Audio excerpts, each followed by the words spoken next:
Bom, estamos outra vez aqui. Espero que a gente leve para casa muita energia, muita força, né? A música, a oração, esses momentos de reflexão, tudo é muito válido para nós, né? Muito válido para nós. Eu quero começar nessa noite lendo Apocalipse, no capítulo 12. Quem tem a Bíblia aí pode abrir Apocalipse, capítulo 12. Nós vamos estudar hoje um dos assuntos que eu acho que é a cartilha, do adventista, né? É um assunto que a gente deveria saber de cor e passar ele para os nossos vizinhos, amigos. Eu confesso a vocês que eu tenho feito isso com frequência para pastores evangélicos. É impressionante o número de pastores evangélicos que trabalham hoje em diferentes atividades. Eu estava um dia no Rio, na Ilha do Governador, realizando um trabalho para a aeronáutica. Estavam 300 e quase 400 homens de todas as comissões de segurança de voo do Brasil. 10, 12 homens de cada lugar, Porto Alegre, até Manaus. E me deram o privilégio de falar durante a manhã inteira para eles. Era uma semana inteira e o general, o brigadeiro Nakamura, disse: Levi, tu tens uma manhã inteira para falar para nós, das 8 até o meio-dia. E eu escolhi discutir esse tema aqui com eles. E quando terminei, eles queriam saber qual era a minha religião. Eu disse para eles: mas eu acho que eu não preciso dizer isso, qual é a minha religião. Nós apresentamos algumas coisas que são da Bíblia, da palavra de Deus, né? E eles queriam que eu dissesse para eles. E aí eu disse: mas por quê? Qual é a razão? Não, nós fizemos uma aposta aqui. Nós já sabemos que religião o senhor é. Eu digo: então me diz qual é a religião. E eles disseram: nós descobrimos que você é adventista.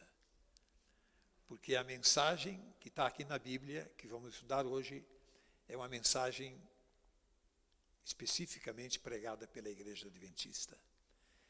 E aí, um grupo que estava na minha volta, mas afinal de contas, quem são vocês? Eles disseram: esse aqui é pastor da Igreja Universal, esse aqui é pastor da Igreja da Assembleia. Era mais ou menos uns 20 sargento, capitão, coronel, pastores de igrejas que estão no exército. Eu estava há 2 anos atrás em Sombrio, no Mato Grosso, e curioso, 2 diretores da empresa que eu estava falando eram pastores. Então, eu gosto de estudar isso aqui com esses homens. Eles ficam de cabelo de pé. E é uma coisa interessante, viu? As igrejas evangélicas, as igrejas cristãs, a maioria delas não estudam nem Daniel e nem Apocalipse. E quando você abre a Bíblia para um evangélico, para um irmão na fé, mas de uma outra igreja, eu acho que é um dever nosso mostrar essas coisas para eles, tá? Então vamos lá. Apocalipse capítulo 12, eu espero que os irmãos já tenham lido muitas vezes e conhecem isso aqui, né? E viu-se um grande sinal do céu, uma mulher vestida do sol, tendo a lua debaixo dos pés e uma coroa de 12 estrelas. E estava grávida com dores de parto e gritava com ânsia de dar à luz. Quem é essa mulher? Hein? Quem é? É a Virgem Maria? A figura é a Virgem Maria, né? Essa mulher com dores de parto, mas na verdade é o símbolo da Igreja de Deus. E viu-se um outro sinal no céu, e eis um dragão vermelho. Esse vai ser o nosso personagem principal hoje, esse dragão vermelho aí, tá? Que tinha 7 cabeças e 10 chifres. Não esqueça aí, viu, Samuel? É um dragão vermelho com quantos chifres? 10 chifres. Eu tinha, eu acho que 16 anos quando eu aprendi essa profecia aí, e eu confesso para vocês que eu nunca saí da igreja adventista. E tem me segurado na fé, é exatamente essas profecias tão sublimes que a gente vai estudar hoje, tá? Esse dragão vermelho, diz aí a Bíblia, que ele arrasta a 1/3 parte da igreja do céu. E diz a Bíblia aí que esse dragão é o diabo, Satanás. Está no verso 9. E o grande dragão vermelho, chamado Diabo, Satanás, que engana as nações. E diz aí que é a serpente que enganou Eva. Terrível esse animal, né? E no capítulo 13, no outro capítulo em seguida, fala outra vez desse mesmo animal com 10 chifres, no verso 1. E diz que esse animal, no verso 16, de capítulo 13 agora, e faz que todos, pequenos e grandes, e ricos e pobres, livres e servos, lhe seja posto um sinal na mão direita e na testa, para que ninguém possa comprar ou vender se não tiver o sinal e o nome da besta, e o número e o seu número.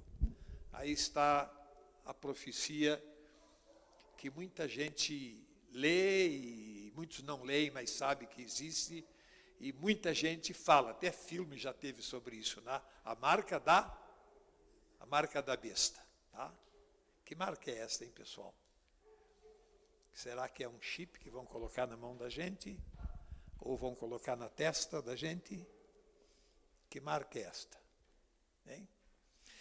Interessante que Deus também tem uma marca. Vamos agora então voltar um pouquinho em Apocalipse, no capítulo 7 de Apocalipse. Tá? Um pouquinho só, capítulo 7. E aí vocês têm uma outra profecia, que eu sempre digo que é a certidão de nascimento da igreja adventista, viu? É Apocalipse capítulo 7. Tá? Aliás, perdão, não, eu errei aqui. A certidão da igreja adventista é mais na frente. Tá? Depois eu vou dar para vocês. Mas aqui, Apocalipse capítulo 7, verso 3, aliás, verso 2. E vi outro anjo subir da banda do sol nascente, e ele tinha o selo do Deus vivo. E clamou com grande voz aos 4 anjos, a quem fora dado o poder de danificar a terra, dizendo, não danifiqueis a terra nem o mar, e nem as árvores, até que tenhamos assinalado nas testas os servos do nosso Deus. Vejam aqui, Deus tem também um selo, e ele está assinalando na testa e também na mão as pessoas que seguem a sua verdade, os seus filhos. Então, está havendo 2 assinalamentos no mundo hoje. Um é feito pelo diabo, Satanás, ele está assinalando os seus filhos, os que são dele, os que seguem o caminho dele. E Deus está assinalando quem? Os que são dele. Que coisa, né, irmãos? Haverá 2 grupos de pessoas quando Jesus voltar, uns ele vai botar à esquerda e uns à direita. E pode ter certeza que o que vai definir de que lado você vai estar é exatamente a marca que você tem. Tá? Muitas pessoas têm estudado e perguntado que selo é este? Que selo é este? Hein? Que selo será este? Que Deus está colocando no seu povo e que a besta está colocando no seu povo. Pensam que é um chip, mas eu garanto para vocês que não é um chip. Não é um selo eletrônico. Não é CPF, alguns pensam que agora todo mundo vai ter o CPF, né? Estão pensando por aí, em vez de você ter que carregar um cartão de banco, você vai poder botar um chip e você vai ter todas as informações aqui. Mas se fizerem isto, isso não tem nada a ver com a marca da besta, viu? Pode ter certeza. A Bíblia diz que é uma coisa colocada na testa e na mão. A testa, a inteligência, tem que ver com a razão, com aquilo que você acredita. E tem que ver com as ações, aquilo que você faz na vida. As mãos quer dizer com a ação, aquilo que você pratica. Não é um sinal eletrônico, mas é um sinal invisível. E é um sinal espiritual, tem que ver com a fé, com aquilo que você aceita, com aquilo que você é, com aquilo que você acredita. Esse é o sinal. Agora, uma coisa curiosa. Qual é a diferença que tem entre um sinal e uma marca? Vocês sabiam que quem vive no campo e tem animais, e às vezes tem muitos animais no mesmo pasto, pastando, então os donos dos animais, o que eles fazem? Colocam uma marca no animal.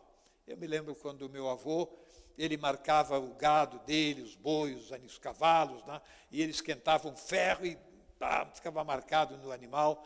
Isso é a marca. E o diabo está colocando uma marca nas pessoas dele. A marca, ela inferioriza. A marca, ela desprestigia.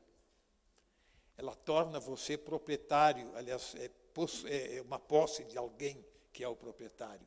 Isto é a marca. Mas o sinal é diferente.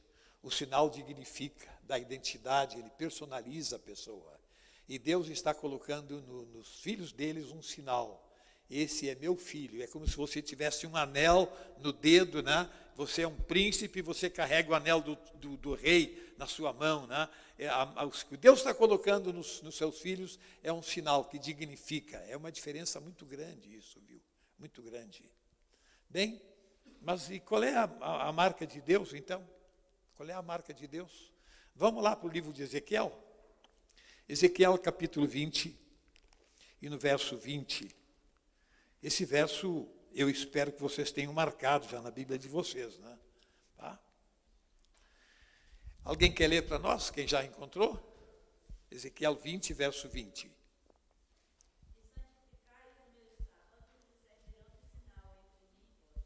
Santificai os meus sábados, e servirá de sinal entre mim e vós. Qual é o sinal de Deus? Hein? Por que ele é o sinal de Deus? Hein? Por quê? Curioso que Lucas 4,16, a gente nem precisa ler, né? Mas diz que Jesus tinha o costume de ir à igreja no sábado. Está lá em Lucas 4, verso 16. E indo a Nazaré, ele foi na sinagoga no sábado, segundo o seu costume, diz a Bíblia. Ele costumava guardar o sábado. Quando Deus tirou o povo de Israel do Egito, eles não estavam guardando o sábado no Egito. E eles começaram a guardar, e Deus provou eles. O maná caía 6 vezes por semana, mas não caía no sábado. E alguns deles foram colher no sábado, mas não havia maná. E Deus ensinou o povo de Israel a guardar o sábado. E era uma exigência de Deus a guarda do sábado. Por que Deus colocou um dia para ser guardado, para ser adorado no mundo? Ele fez do sábado o seu sinal. Ele fez do sábado um memorial da criação. Se você acredita que ele é o criador do universo, então você vai guardar o sábado, porque a lei diz 6 dias trabalharás e farás toda a tua obra. Por quê? Por quê? Hein? Porque em 6 dias fez o Senhor os céus e a terra.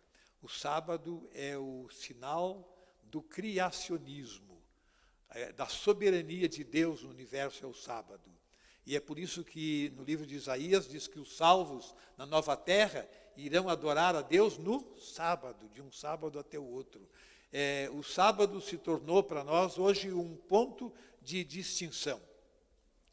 Eu estava em Medianeira há uns meses atrás, no Paraná, e aí chegou o sábado e eu me arrumei, eu disse, bem, agora eu vou para a igreja adventista, né? E eu tinha procurado o endereço e ninguém sabia o endereço da igreja adventista na cidade de Medianeira, perto de Foz do Iguaçu. E eu andei pela cidade procurando, falando com táxi, e fui numa igreja, noutra e não era. Chegava lá, era pentecostal, era assembleia, e não achei a igreja adventista. Digo, mas deixa que sábado eu vou achar. Né? Me arrumei e saí para a avenida principal, daqui a pouco passou um casal com uma Bíblia embaixo do braço. Eu digo, está aí, ó. Vou atrás deles, né? Direitinho, bem no centro da cidade, a igreja. E eu disse para eles, que pena, a igreja não é conhecida aqui, né? Mas o guardador do sábado é. Você chega em qualquer lugar, onde é que tem alguém que guarda o sábado aí? É um sinal. E Deus colocou esse dia como sinal da criação. E curioso é que o sábado se tornou também o sinal da redenção. Ele não é só da criação. Como é que diz em Lucas, capítulo 23, verso 54 em diante. Diz que quando Jesus morreu na cruz do Calvário, era o dia da preparação, e amanhecia e ia começar o sábado. E as mulheres que tinham ido ver, que tinham vindo da Galiléia, seguiram também e viram o sepulcro, e como Jesus foi posto no sepulcro. E o verso 56, e voltando elas, prepararam especiarias e ungüentos, e no sábado repousaram conforme o mandamento. Aquela ideia de que Jesus anulou o sábado e instituiu o domingo como sinal da salvação, ele deveria ter feito isso durante o tempo que ele pregou o Evangelho. Ele não fez isso. Ele deixou o sábado como memorial da criação. E quando ele terminou a obra de Deus aqui na semana da criação, quando estava tudo pronto, como é que Deus diz? Está feito, né? E eis que tudo é muito, muito bom. Você sabe que Jesus também disse isso na cruz, quando ele morreu? Querem ver? Vejam São João capítulo 19 e verso 30. Interessante que diz o relato bíblico que quando Jesus estava na cruz, ele teve sede, ele pediu água para beber. E eles molharam a esponja num vinagre. E é uma coisa horrível que eles fizeram, viu? Eles tinham os sanitários lá no Gólgota, era um lugar público, um parque, e nos lugares públicos, nos banheiros, eles não tinham papel higiênico naquele tempo e nem descarga para dar. Então havia um canal de água que saía os dejetos e foi exatamente, de acordo com historiadores, foi o lugar onde eles molharam o pano e deram para Jesus. E Jesus não bebeu, ele virou o rosto. E logo que fizeram isso com Jesus, ele exclamou: está feito, está consumado. Isso é, a obra da salvação está completa. Eu vim para uma missão e cumpri a minha missão como Salvador do mundo.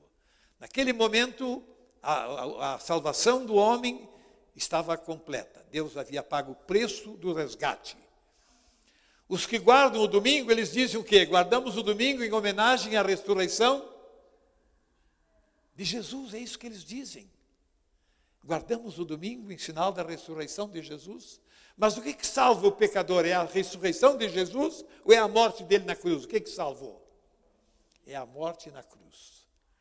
E Jesus terminou a obra da criação do mundo numa sexta-feira, lá no Éden. E agora no Gólgota ele termina a obra da redenção do mundo numa sexta-feira e ele descansa no sábado, o sono da morte. E no primeiro dia da semana, alta madrugada, quando Maria e Madalena vão ao sepulcro para ungir o corpo de Jesus, ele já havia levantado da cama da morte e já estava trabalhando. Não encontraram ele lá porque ele já havia ressuscitado. Isto é, o sábado se tornou para a humanidade o memorial da criação e o memorial da redenção também. 2 memoriais. E a Bíblia diz que ele é o sinal de Deus, sinal da obediência. Por isso que nós, adventistas, guardamos o sábado. No começo da história adventista, nós guardávamos o domingo. Ellen White, Tiago White, Capitão Bates, os líderes que fundaram a igreja, era um grupo de mais de 20 pessoas, todos guardavam o domingo. E uma irmã chamada Ellen, ela vem de uma igreja batista do 7º dia. Ela aceitou o adventismo. E ela guardava o sábado e ela ensinou para eles. Capitão Bates ficou tão entusiasmado que ele resolveu publicar um folheto com o dinheiro dele. E quando Ellen White viu aquele folheto e leu, ela disse: essa mensagem é de Deus. Estava numa reunião de oração, orando, e ela entrou em visão, e quando ela saiu da visão, ela disse que Deus mostrou para ela a lei de Deus, e o sábado com uma luz na volta do sábado. E Deus disse para ela: o sábado é o selo da lei, é o selo de Deus. E a igreja passou a guardar o sábado. E hoje, curioso, irmãos, a igreja adventista, eu vou falar isso amanhã para vocês, ela é o maior movimento criacionista do mundo, é a igreja adventista. É a maior energia que a sociedade criacionista tem do mundo, é a que está dentro da igreja adventista. O ano passado esteve aqui no UNASP um presidente da Associação Criacionista lá da Europa, um cientista, ele veio ao Brasil e quis muito vir aqui na universidade fazer um discurso para os estudantes acadêmicos. E ele disse: olha, eu, em nome da sociedade criacionista, eu quero agradecer o povo adventista, diz ele. Vocês, com os cientistas de vocês, professores, com os cientistas que vocês têm, médicos, nas universidades, nas academias. Vocês hoje é o maior sustentáculo no mundo para provar que Deus é o Criador do universo. Este é o dia da criação de Deus, que Ele criou o universo, e é o dia que Ele também salvou a humanidade. Eu gostaria que, nesta noite, a gente saísse daqui com uma decisão, viu, irmãos, de santificar o sábado com muito mais reverência do que temos santificado até aqui. É o dia do Senhor. E o Senhor espera que nós sejamos mais fiéis na guarda do sábado, que sejamos mais rigorosos ao obedecer esse dia. E agora eu queria dizer para vocês que a Igreja Adventista é a única que tem uma carteira de identidade na Bíblia. Já viram que ela tem uma carteira de identidade na Bíblia? Capítulo 12, estávamos lendo há pouco do dragão perseguindo a mulher. Vamos ver o verso 17. O verso 17. Quem está com a Bíblia aberta e quer ler para nós? Apocalipse 12, verso 17.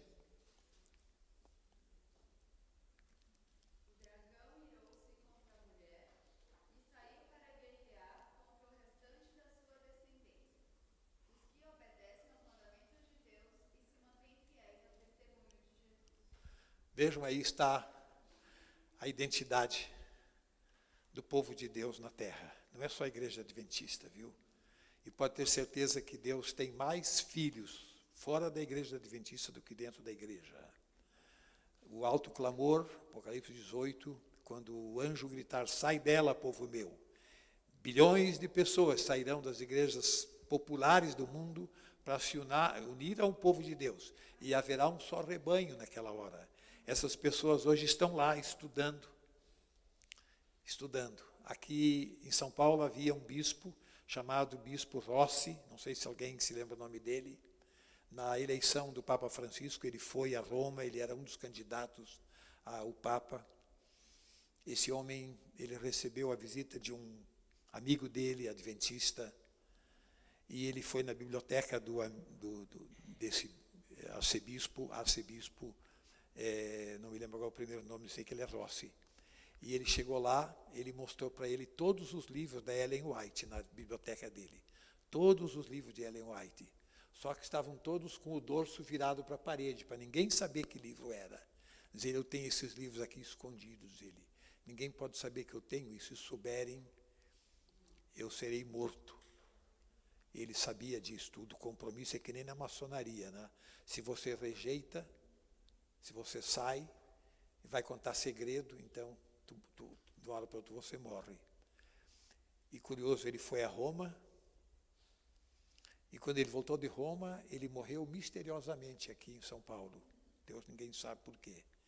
Ele disse para esse adventista que estava com ele, diz, olha, eu estou aqui esperando, diz ele, eu sei que Jesus vai voltar. Eu conheço toda a verdade. E vocês podem crer, irmãos, há pessoas fiéis a Deus em muitos lugares, que conhecem a palavra de Deus e sabem que isto é a verdade. Sabem que isto é o plano de Deus. Agora, o curioso é que além da Igreja Adventista ter a certidão de nascimento, aliás, a carteira de identidade aqui, né?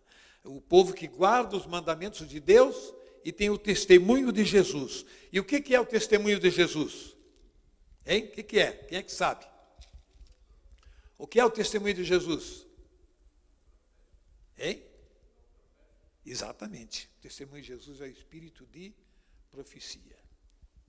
Está em Apocalipse 18, verso 10. Né? O espírito de profecia, a igreja que guarda os 10 mandamentos e tem o espírito de profecia. Qual é a igreja essa do mundo? É a Igreja Assembleia? Hein? É a Universal? É a Batista? É a Metodista? É a Anglicana? Você sabe que tem mais de 1000 igrejas evangélicas, religiões diferentes no Brasil, né? E temos até uma bancada evangélica hoje na Câmara de Deputados Federais. Que coisa, como tem gente, né? E eles estão esperando para ver o que vai acontecer nesse tempo do fim, viu? Agora vamos lá, então, continuando ainda com Apocalipse, vamos terminar com o capítulo 14. capítulo 14, do verso 6 em diante. A igreja adventista, além de ter os membros da igreja terem uma identidade, uma carteira de identidade, tem também uma missão. Querem ver a missão? Vamos lá. Verso 6 em diante. E vi um anjo voando pelo meio do céu, e tinha o evangelho eterno, para pregar aos que habitam sobre a terra, a toda nação, tribo, língua e povo, dizendo com grande voz: temei a Deus e dai-lhe glória, porque vinda é a hora do seu juízo. Adorai aquele que fez os céus, a terra, o mar e as fontes das águas. Eu pergunto para vocês, onde é que diz que Deus fez os céus, o mar e as fontes das águas? Onde é que está escrito isso? Gênesis. E lá diz que Deus criou e colocou o sábado como memorial da criação. Se você tira o sábado da Bíblia, você não tem identidade aqui para pregar esse verso. Portanto, no primeiro anjo, adoração ao Deus verdadeiro inclui a guarda do sábado. E seguiu outro anjo dizendo: caiu, caiu Babilônia, aquela grande cidade que a todas as nações deu a beber do vinho da ira da sua prostituição. Deus tem uma mensagem contra a confusão religiosa do mundo hoje. Vocês concordam comigo que é uma confusão religiosa no mundo hoje? Terrível, não é? Que confusão esta. É tão grande que muitas pessoas se revoltam contra a igreja. Eu confesso para vocês que, às vezes, em alguns lugares que eu me encontro, eu, às vezes, tenho até medo de dizer que eu sou pastor, porque os pastores hoje, a maioria, são discriminados, como enrolões, como picareta, como mentiroso, como explorando os pobres, tirando dinheiro dos outros, como milagreiro. Essa é a figura de ser pastor evangélico no mundo hoje. Que coisa, né? Vê o ponto que está. É a grande Babilônia. Caiu, caiu, caiu. E aí seguiu o terceiro anjo, dizendo também com grande voz: se alguém adorar a besta ou a sua imagem. Que besta é essa aqui? Que besta é essa aqui? É o dragão vermelho de Apocalipse. Ele é a besta. Se alguém adorar o dragão vermelho e receber o sinal, também o tal beberá do vinho da ira de Deus, se lhe tornou misturado no cálice da sua ira, e será atormentado com fogo e enxofre diante dos santos anjos e diante do Cordeiro. Aqui, verso 12, aqui está a paciência dos santos. Aqui estão os que guardam os mandamentos de Deus e a fé de Jesus. Outra vez, a identidade do povo de Deus. Irmãos, Deus tem uma missão para a igreja. E a missão nossa hoje é esta. É pregar essa mensagem que está aqui. Ela é a coluna dorsal da mensagem do terceiro anjo. Ela é a coluna dorsal do povo do advento, do tempo do fim. Amanhã nós vamos estudar aqui exatamente como é que Deus fez surgir esse movimento na Bíblia. Nós vamos estudar uma outra profecia e vamos ver como é que Deus fez surgir esse movimento que prega a salvação unicamente em Jesus. Não há salvação fora de Jesus. Vocês vão concordar comigo que hoje tem igrejas que o evangelho deles é o evangelho da prosperidade. Estão vendo? E eles convidam as pessoas para irem lá, porque se forem lá eles vão ficar ricos, eles vão resolver todos os problemas deles. É o evangelho da prosperidade. Tem outras igrejas que têm o evangelho da cura. Vem aqui que você vai ficar sarado das suas doentes. É o evangelho da cura. Mas eles não pregam o evangelho da volta de Jesus e da obediência a Jesus. Esse eles não pregam. E o Senhor do universo, ele está triste com essas pessoas. E ele vai reunir todos eles um dia, num grande encontro final. E ele vai fazer o acerto de contas com eles. A uns ele vai dizer: vinde benditos do meu Pai.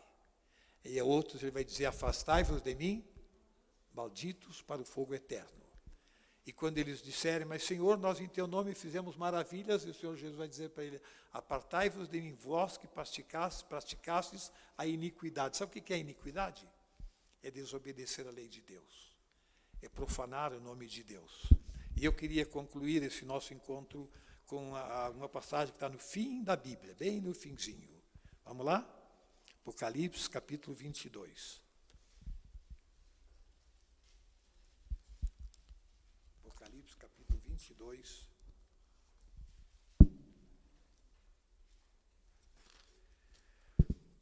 verso 16 em diante. Eu, Jesus, enviei o meu anjo para vos testificar essas coisas nas igrejas. Vejam, irmãos, o que Jesus está dizendo aqui, que é Ele que enviou isso para nós. Para pregar isso aonde? Nas igrejas. Irmãos, sabem qual é a coisa mais importante dentro das nossas igrejas? Sabem qual é que é? Qual é a coisa mais importante que existe na igreja? A pregação da palavra de Deus. Ela tem que ter primazia, ela tem que ter reverência e ela tem que ter tempo para o seu estudo. Muito tempo. Às vezes as pessoas me perguntam quanto tempo deveria durar uma pregação. E eu me lembro do irmão Zusa.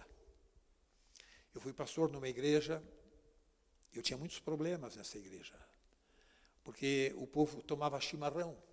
Quase toda a igreja tomava chimarrão. No Rio Grande do Sul, a coisa mais difícil é fazer com que um adventista lá pare de tomar chimarrão. E o chimarrão é uma bebida cáustica, ela tem muitos veneno dentro.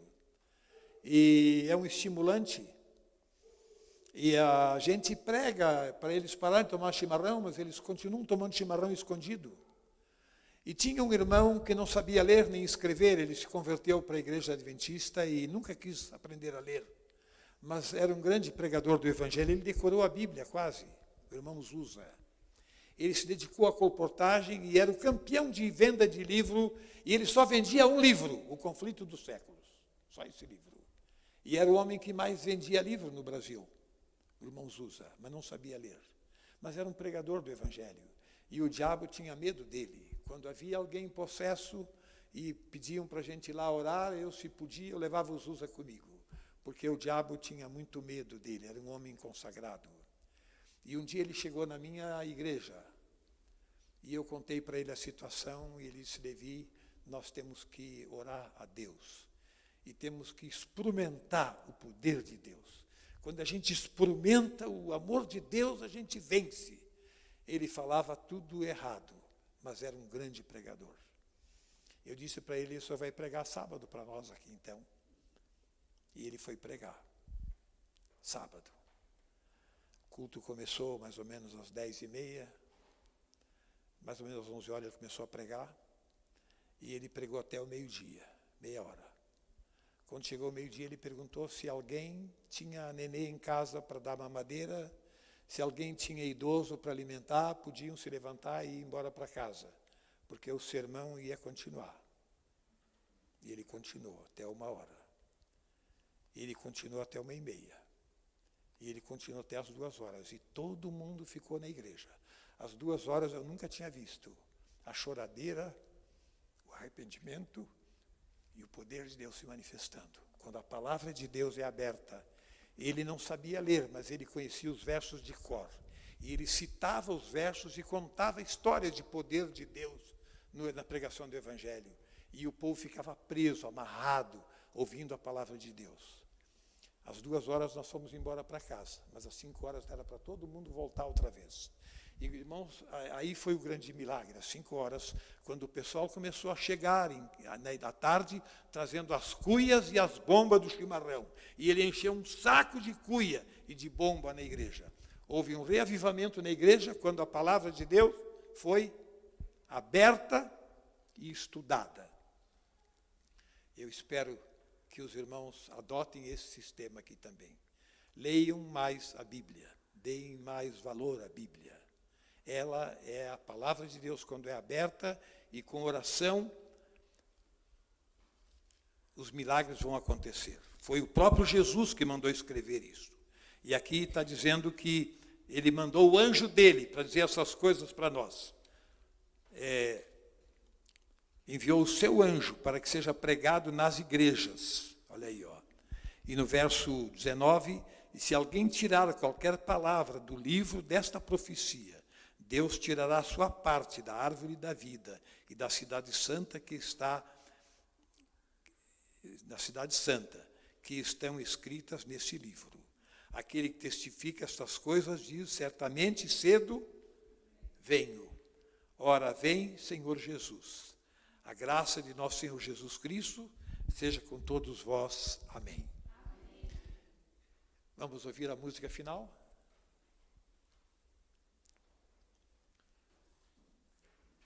Não se afaste desse livro, viu, irmãos? Da palavra de Deus. Eu confesso para vocês que eu tenho um prazer tão grande de ler a Bíblia que vocês não imaginam. Ela é como uma árvore. É como uma árvore. Você vai numa árvore e apanha uma maçã e come. No outro dia você vai lá e apanha outra vez uma maçã, e essa maçã que você está comendo é diferente daquela que você comeu ontem. Já viram? Cada dia você abre e os mesmos versos da Bíblia, as mesmas histórias, elas têm novo significado, nova seiva divina para alimentar a nossa vida. Muito obrigado. Vamos ouvir a música. 295, tudo entregarei.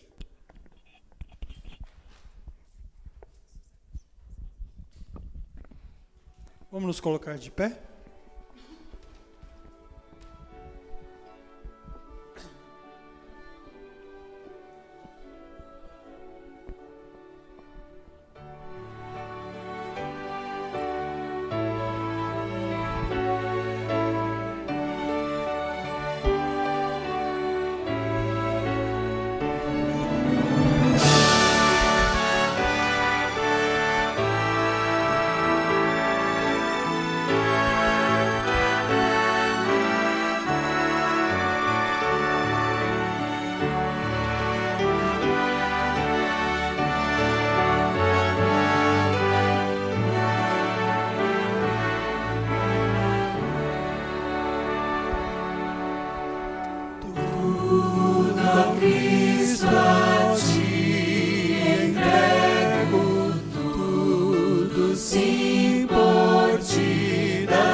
Vocês vão me perguntar, né, o que aconteceu na igreja lá, na igreja de Carazinho. O Elon era menino naquela época. Eu era um pastor jovem, estava recém iniciando o meu ministério. E vocês não imaginam o quanto eu aprendi com aquele homem chamado Zusa. Ele já faleceu. Eu visitei bem velhinho aqui em Campinas, perto do colégio nosso lá em Campineiro. Naquele ano, o nosso alvo de batismo na igreja era 80 almas. A maioria dos pastores tinham dificuldade para ganhar almas. Alguns batizavam 60 por mês, 70, 50. O nosso alvo em Carazinho, naquela época, era 80 almas. E sabem quantas almas nós batizamos aquele ano? Que houve esse reavivamento na igreja? Nós batizamos 220 almas. Nós ganhamos uma igreja batista, pertinho da matriz, só que tinha um rio que atravessava. Nós fomos fazer um culto à noite nessa igreja batista, não havia ponte e tinha chovido. E quando chegamos na beira do rio, não dava para passar, porque a água estava muito alta, os carros não passavam por dentro. E aí eu disse, agora o que vamos fazer? E os irmãos disseram, pastor, nós vamos passar a nado e vamos lá fazer o culto. E foi exatamente o que fizemos. Nós passamos a nado, quando chegamos lá a igreja estava cheia, e os irmãos batistas começaram a chorar. Nunca tinham visto isso. Irmãos, Deus faz milagres quando a gente se entrega a Ele. Amém. Tudo entregarei. Pode ter certeza. Ele reaviva a nossa fé. Ele reaviva a fé da igreja quando nós oramos a Ele. Vamos orar. Querido Pai que estás nos céus, estamos vivendo um momento tão especial na história desse planeta, Pai. É o momento do assinalamento. Quando Tu estás assinalando os Teus filhos que vão para o Teu reino nos céus. E o inimigo, o dragão vermelho, também está assinalando os seus que irão para ele para o castigo final. Querido Pai, é um momento tão importante, onde a pregação do Evangelho tem que crescer, onde o Teu povo, Pai, tem que se consagrar. E nós estamos aqui, ó Pai, reunidos com esse objetivo. Nós queremos nos entregar em Tuas mãos. Que Tu venhas, ó Pai, acender esse fogo do Espírito Santo em nosso meio. Te pedimos e te agradecemos em nome de Jesus. Amém, Senhor. Amém. Amém.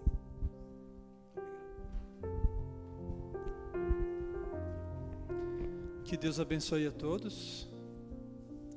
Não esqueçam de agradecer a Deus por esse culto. Uma boa semana e até amanhã, às 19h30, ok? Convide seus amigos. Amanhã é para lotar a igreja, né? Sugestão aqui. Irmãos, quantos têm telefone celular? Todo mundo tem, né? Vocês têm o telefone celular dos irmãos da igreja aqui? Tem?